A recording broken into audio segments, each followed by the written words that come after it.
അപ്പൊ ആദ്യം തന്നെ എന്റെ വീഡിയോസ് കാണാറുള്ള എല്ലാവർക്കും, അത് ഹിന്ദുസ് ആയാലും ക്രിസ്ത്യൻസ് ആയാലും മുസ്ലിംസ് ആയാലും ദൈവങ്ങളിൽ വിശ്വാസമില്ലാത്ത ആൾക്കാരായാലും ആണായാലും പെണ്ണായാലും BJP-കാരായാലും CPM-കാരായാലും കോൺഗ്രസ്സുകാരായാലും ആരായാലും എല്ലാവർക്കും ഓണാശംസകൾ. അപ്പൊ ആദ്യം തന്നെ ഈ വീഡിയോസ് കണ്ടു നോക്കിയേ. ഒരു ചർച്ചയ്ക്കും ഇടയില്ല. LDF പിളരാനുള്ള സാധ്യതയുണ്ടോ? അത് തന്നെ ഉത്തരം. PMCയുടെ വിഷയത്തിലും പ്രശ്നം കൂടുതൽ വഷളാക്കിയത് CPI തന്നെയാണ്. സ്ഥാനമാനങ്ങൾക്കപ്പുറം CPIക്ക് LDFനെ ശക്തിപ്പെടുത്തണമെന്നുള്ളൊരു നിലപാട് നമുക്ക് കാണുന്നതിന് വേണ്ടി കഴിയില്ല. CPIയും അങ്ങനെ ഒരു അധികാരം കിട്ടുന്നതിന് വേണ്ടി ആശയത്തെ മാറ്റിവെക്കുന്ന മുന്നണി മാറ്റുന്ന ഒരു നിലപാട് സ്വീകരിച്ചിട്ടില്ല. അപ്പൊ ആദ്യത്തെ വീഡിയോയില് നമ്മുടെ രാജൻ കുറച്ച് കാര്യങ്ങൾ പറയായിരുന്നു. അപ്പൊ അതിനിടയിൽ റിപ്പോർട്ടർ ചോദിക്കുന്നുണ്ട്, LDF പിളരാൻ സാധ്യതയുണ്ടോ എന്ന് ചോദിക്കുന്നുണ്ട്. അപ്പൊ പുള്ളിയാരൻ ചിരിച്ചിട്ട് തള്ളി കളഞ്ഞത് പറഞ്ഞു മനസ്സിലായില്ലേ.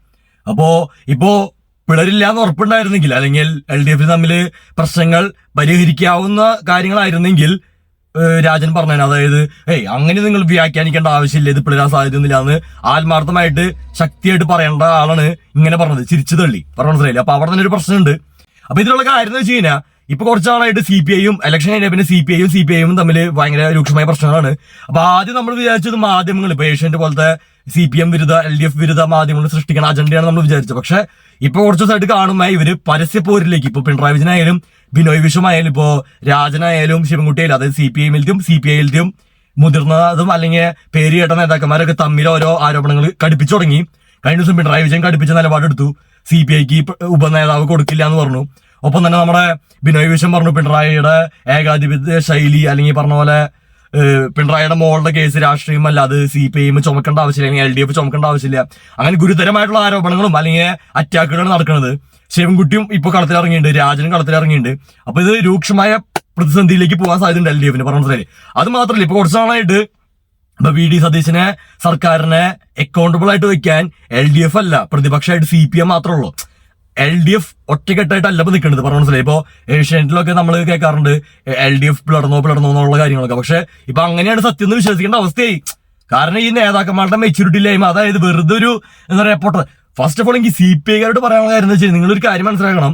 ഇപ്പോ LDF ഇപ്പൊ തകർന്നു കഴിഞ്ഞാൽ, ഇപ്പൊ അത് മാത്രമല്ല അതിനോടൊപ്പം പറയേണ്ട കാര്യം എന്ന് വെച്ചാൽ, ഇപ്പോ BJPയുടെ ആൾക്കാർ ഈ ഒരു അവസരം മുതലെടുത്തിട്ട് മറ്റേ ഏഷ്യാനെറ്റിൽ വന്നിരുന്ന ഒരു കാര്യങ്ങൾ പറയണ്ട, അതായത് LDF അപ്രസക്തമായി, അപ്പൊ ഇനി യുദ്ധം BJPയും UDF തമ്മിലെന്ന് പറഞ്ഞു മനസ്സിലായില്ലേ. ഇതന്നെയാണ് അവർക്ക് വേണ്ടത്. അതായത് CPI വിരുദ്ധരായിട്ടുള്ള എല്ലാ ആൾക്കാർക്കും, കോൺഗ്രസ്സുകാർക്കല്ല, പക്ഷെ BJPക്ക് വേണ്ടതായിരുന്നു വെച്ച് കഴിഞ്ഞാൽ പ്രതിപക്ഷ സ്ഥാനത്തേക്ക് അവർ വളർന്നിട്ട് ഈ CPMനെ തകർക്കണം, അതാണ് അവരുടെ ആവശ്യം. അപ്പൊ അതിന് ഈ മറ്റേ ചെടിക്ക് വെള്ളം ഒഴിച്ചോണ പോലെയാണ് ഇപ്പൊ മറ്റേ LDFകാരും CPIമാരൊക്കെ ചെയ്യുന്നത്, പിണറായി വിജയനൊക്കെ ചെയ്യുന്നത് പറഞ്ഞു മനസ്സിലായില്ലേ.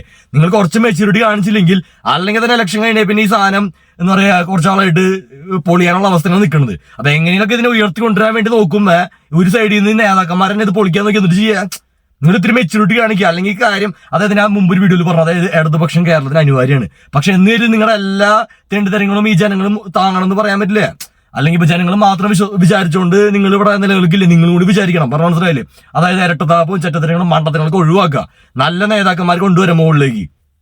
പിന്നെ പിണറായി വിജയനൊക്കെ മനസ്സിലാക്കുന്ന കാര്യം എന്ന് വെച്ച് കഴിഞ്ഞാൽ, നിങ്ങൾ ഈ അടിപിടി കൂടി ഒരു ചെറിയ കാര്യങ്ങൾക്ക് വേണ്ടി ഈ തല്ലുമക്കാണെ കാണിച്ചു കഴിഞ്ഞാൽ ഈ പാർട്ടിയുടെ നശിച്ചു പോകും. കുറെ ഈ പണ്ടൊക്കെ നൽകി അന്തം കമ്മികൾ എന്ന് പറഞ്ഞ ടീംസ് അധികമായിട്ട്, പക്ഷെ ഇപ്പോൾ അന്തം കമ്മികളൊക്കെ പതുക്കെ BJPക്ക് പോയെന്ന് എനിക്ക് സംശയമുണ്ട്. കാരണം ഇപ്പൊ കൂടുതലും ഈ BJPയിലാണ് കൂടുതൽ അന്തംസിനെ കാണുന്നത്, അല്ലെങ്കിൽ ഈ പറഞ്ഞ പോലെ മണ്ടന്മാരായിട്ടുള്ള ആൾക്കാർ കൂടുതലും ഈ കമന്റ് സെക്ഷനിലൊക്കെ കാണുന്നത് BJP അനുയായികളായിട്ടാണ്. അപ്പോൾ CPMന്റെ ആൾക്കാർ പതുക്കെ അങ്ങോട്ട് പോയിക്കൊണ്ടിരിക്കുക. അതായത് നിങ്ങൾ എന്ത് മണ്ടത്തരം കാണിച്ചാലും നിങ്ങൾ അന്തമായിട്ട് സപ്പോർട്ട് ചെയ്യുന്ന ഒരു ടീംസില്ലേ, അതിപ്പോ പതുക്കെ പോയി പറഞ്ഞു മനസ്സിലായ. അപ്പൊ അതൊക്കെ ഇപ്പൊ BJPയിൽ പോയി അടിഞ്ഞിരിക്കണ പോലെ എനിക്ക് തോന്നുന്നത് പറഞ്ഞു മനസ്സിലായില്ലേ. അപ്പൊ നിങ്ങൾ ശ്രദ്ധിച്ചില്ലെങ്കിൽ ഈ പറഞ്ഞ പോലെ ഇപ്പൊ CPIയുടെ അവസ്ഥയ്ക്ക് CPM ചുരുങ്ങും. അതായത് ഇപ്പൊ CPI എന്ന് പറയുന്നത് ഒരു LDFിലത്തെ ഘടകകക്ഷി മാത്രമാണ്, CPIM ഒരു വലിയ പാർട്ടി പറഞ്ഞു മനസ്സിലായി. അതുപോലെ നിങ്ങൾ ഇനി ഭാവിയിൽ CPIയുടെ നിലവാരത്തേക്ക് ചുരുങ്ങും. നിങ്ങൾ ചിന്തിക്കുക, മുസ്ലിം ലീഗിന് വരെ നിങ്ങളുടെ അടുത്തോളം സീറ്റ് ഉണ്ട് ഈ കഴിഞ്ഞ ഇലക്ഷന് പറഞ്ഞു മനസ്സിലായില്ലേ. എത്ര 1-2 സീറ്റുകൾ വ്യത്യാസമുള്ള മുസ്ലിം ലീഗും നിങ്ങളും തമ്മിൽ. അപ്പൊ ശ്രദ്ധിച്ച് കാര്യങ്ങൾ ചെയ്തില്ലെങ്കിൽ ഈ സാധനം എന്താ പറയുക നശിച്ചു പോവില്ലേ 100%. പക്ഷെ ഘടകകക്ഷിയായിട്ട് ചുരുങ്ങും, അതായത് ചുരുങ്ങി പോകും നിങ്ങൾ. അപ്പൊ അതിന് ശ്രദ്ധിക്കേണ്ട കാര്യങ്ങളെന്ന് വെച്ച് കഴിഞ്ഞാൽ ആദ്യം തന്നെ ഈ കാര്യങ്ങളൊക്കെ ഒത്തുതീർപ്പാക്കാൻ ശ്രമിക്കുക പരമാവധി. എന്തെങ്കിലും പ്രശ്നം വരുമ്പോൾ ഈഗോ വെച്ചിട്ടും, അല്ലെങ്കിൽ പറഞ്ഞ പോലെ ഞാൻ വലിയ ആളെന്ന് പറഞ്ഞിരുന്നു കഴിഞ്ഞാൽ കാര്യം ജനങ്ങളാണ് തീരുമാനിക്കണം. അപ്പൊ ജനങ്ങൾ ഇത് കാണുമ്പോൾ, അല്ലെങ്കിൽ നിങ്ങളുടെ പാർട്ടിയിലുള്ള ആൾക്കാർ തന്നെ ഇപ്പോ ആശയക്കുഴപ്പത്തില്ല. അതായത് ഒരു വശത്ത് BJPക്കാരെ കടുത്ത അറ്റാക്ക്, ഒരു വശത്ത് കോൺഗ്രസ്സുകാരുടെ അറ്റാക്ക്, വേറൊരു വശത്ത് മുസ്ലിംസിന്റെ അറ്റാക്ക്, വേറൊരു വശത്ത് ഹിന്ദുക്കളുടെ അറ്റാക്ക്. അല്ലെങ്കിൽ കേന്ദ്രത്തിന്റെ അറ്റാക്ക്, ഇതൊക്കെ അല്ലെങ്കിൽ മാധ്യമങ്ങളുടെ അറ്റാക്ക്, ഇതിന്റെ ഒക്കെ ഇടയിൽ നിങ്ങളുടെ നേതാക്കന്മാർ തമ്മിൽ ഐക്യമില്ലാണ്ടിരിക്കുക. അല്ലെങ്കിൽ അത് മാത്രമല്ല, ഇപ്പൊ നിങ്ങൾ ആലോചിക്കുക, ഇപ്പൊ പിണറായി വിജയന് സപ്പോർട്ടായിട്ട് ശിവൻകുട്ടിയും അല്ലെങ്കിൽ 1-2 നേതാക്കന്മാർ വരണുള്ളൂ. വേറെ കഴിഞ്ഞ മന്ത്രിസഭയിലത്തെ ഒരാൾ പോലും പിണറായി വിജയന് സപ്പോർട്ടില്ല. പറഞ്ഞ മനസ്സിലായില്ല. അപ്പൊ ഒരു തരത്തിലും ഒരു ഐക്യമില്ലാത്തവരാണ് എനിക്ക് തോന്നുന്നത്. ആദ്യം ഞാൻ വിചാരിച്ച പേഷ്യന്റുകാരൊക്കെ പടച്ചു വിടണ വാർത്തയാണെന്നത്. പക്ഷെ ഇപ്പൊ നോക്കുമ്പോ എന്നിട്ട് ഇതൊക്കെ ഉള്ള കാര്യമായിട്ട് തോന്നുന്നത്. അപ്പൊ നിങ്ങൾ ശ്രദ്ധിച്ച് കാര്യങ്ങൾ ചെയ്തില്ലെങ്കിൽ ഇത് എന്ന് പറയുന്ന സാധനം മുങ്ങിപ്പോവും ഈ കപ്പല്. പറഞ്ഞ മനസ്സിലായില്ലേ? പണ്ട് നമ്മുടെ മുമ്പത്തെ ആരോഗ്യമന്ത്രി പറയാറുണ്ട്, ഈ കപ്പൽ ആടി ഉലയുകയില്ല, ക്യാപ്റ്റൻ ഉണ്ടെന്ന്. ഈ ക്യാപ്റ്റൻ തന്നെയാണ് ഇപ്പൊ ഈ സാധനം മുക്കാൻ നോക്കണത്. പറഞ്ഞ മനസ്സിലായില്ലേ?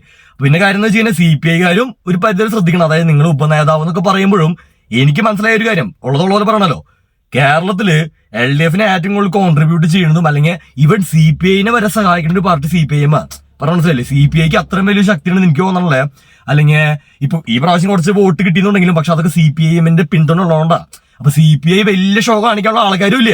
അതെനിക്ക് പറയാനുണ്ട്. അതായത് ഇപ്പൊ CPI-കാർ ഇപ്പോ ഉപനേതാവ് പദവി വേണമെന്ന് വാശി പിടിക്കുന്ന കാര്യം എന്ന് വെച്ച് കഴിഞ്ഞാൽ ഇപ്പോ LDF പ്രതിസന്ധിയില്ല. കാരണം ഇലക്ഷൻ തോറ്റു, പിണറായി വിജയന് ഇത്ര ആരോപണം, അല്ലെങ്കിൽ ഇപ്പൊ എന്തെങ്കിലും ചോദിച്ചാൽ കിട്ടും എന്ന് ആരെങ്കിലും അവരോട് ബുദ്ധി ഉപദേശിച്ചിട്ടുണ്ടോ? പറഞ്ഞ മനസ്സിലായില്ലേ? അതുകൊണ്ടാണ് CPI ഇത്രയ്ക്കും കടുംപിടുത്തം പിടിക്കുന്നത്.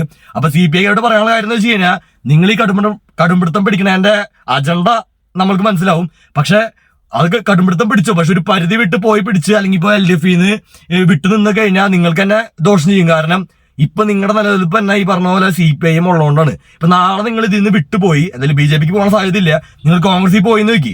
കോൺഗ്രസിൽ പോയാലും ആദ്യമൊക്കെ വലിയ സുഖം ഉണ്ടാവും, പിന്നെ നിങ്ങൾക്ക് ആ സുഖം ഉണ്ടാവും എനിക്ക് തോന്നണില്ല. പണ്ടൊക്കെ നിങ്ങൾ ചരിത്രത്തിൽ കോൺഗ്രസിനൊപ്പം നിന്നുണ്ട്. അത് മാത്രമല്ല, ഇപ്പോ കോൺഗ്രസിൽ CPI-ൽ നിന്ന് കോൺഗ്രസിൽ പോയ ആൾക്കാരെ നോക്കി നോക്കിയോ, നിങ്ങൾ പൻവറിന്റെ അവസ്ഥ നോക്കി നോക്കിയേ. അപ്പൊ അങ്ങനെയൊക്കെ പല കാര്യങ്ങളും നമ്മുടെ മുമ്പിലുണ്ട്. അപ്പൊ ശ്രദ്ധിച്ച് കാര്യങ്ങൾ ചെയ്തില്ലെങ്കിൽ ഈ ഇടതുപക്ഷം കേരളത്തിൽ നിന്ന് 100% പോവില്ല, പക്ഷെ ചുരുങ്ങി ഇല്ലാണ്ടാവേണ്ട ഒരു ഘട്ടത്തിലേക്ക് വരാം. അപ്പൊ ശ്രദ്ധിച്ച് കാര്യങ്ങൾ ചെയ്യുക. അണികളെയൊക്കെ കൂടുതൽ നേതാക്കന്മാരെ ശ്രദ്ധിക്കുക.